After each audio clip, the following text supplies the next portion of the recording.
To fa mai sauraro labarai da mudumunsu.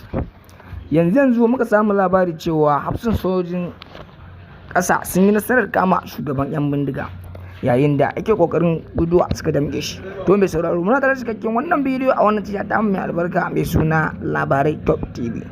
Kamar kullum yadda wannan tasha ta mu ta da saba kawo muku zafafan labarai. To yau ma wannan tasha ta mai albarka mai suna Labarai Top TV ta leko wani batu ne da rundunar hafsun sojin ƙasa suka yi nasarar kama shugaban 'yan bindiga wato Bello Turji. To mai sauraro muna tare da cikakken wannan bidiyo a wannan tasha ta mai albarka mai suna Labarai Top TV.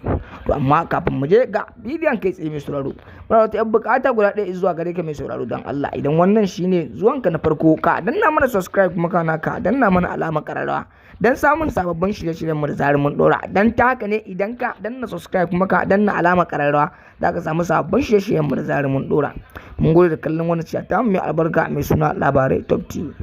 Bari daddage in harba ku zuwa ga ma'aikatan mu domin samun wannan zazzafan labaran daga wannan tasha ta mai albarka mai suna Labarai Top TV. Assalamu alaikum wa rahmatullahi ta'ala barakatuh. Barkanmu da mu da ku da sake saduwa a cikin wani rana ta mai albarka mai sauraro labarai da mudumin su. Yanzu muka samu labari cewa rundunar hafsun sojojin ƙasa sun yi nasarar kama shugaban 'yan bindiga yayin da yanzu yana hannunsu an gurfanar da shi za a yanke masa hukunci. Mun gode da kallon wani tasha ta mai albarka.